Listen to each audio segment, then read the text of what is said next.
হাতি বিশাল প্রাণী, কিন্তু তার এমন কিছু অসাধারণ ক্ষমতা আছে যা হয়তো আপনি জানেন না। আসুন আজকে জানি হাতির 5টি অজানা গুণ সম্পর্কে। নাম্বার 1, হাতির স্মরণশক্তি অসাধারণ। হাতিরা তাদের স্মৃতিশক্তির জন্য বিখ্যাত। তারা তাদের জীবনের গুরুত্বপূর্ণ ঘটনা ও স্থান মনে রাখতে পারে বছরের পর বছর। এমনকি তাদের সাথে ভালো আচরণ করেছে আর কে করেনি তাও তারা ভোলে না। নাম্বার 2, অনুভূতি প্রকাশ। হাতিরা খুব আবেগপ্রবণ। কেউ মারা গেলে তারা শোক প্রকাশ করে, এমনকি মৃত হাতিদের চারপাশে ঘুরে তাকে সম্মান জানায়। নাম্বার 3, সামাজিক।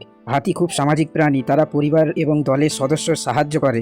যদি কোনো হাতি বিপদে পড়ে অন্যরা তাদের সাহায্য করতে ছুটে আসে। নাম্বার 4, মাটির কম্পন অনুভব করতে পারে। হাতিরা মাটির কম্পন ব্যবহার করে দূরের বিপদ শনাক্ত করতে পারে। তাদের পায়ের তলায় থাকা সেন্সের মাধ্যমে তারা দূরে থাকা ভূমিকম্প বা অন্য ঝুঁকি টের পায়। নাম্বার 5, আশ্চর্যজনক যোগাযোগ ক্ষমতা। হাতিরা শুধু ডাক দেয় না, তারা এমন কম ফ্রিকোয়েন্সি শব্দ করে যা কানে শোনা যায় না, কিন্তু অন্য হাতিরা অনেক দূর থেকেও তা শুনতে পায়।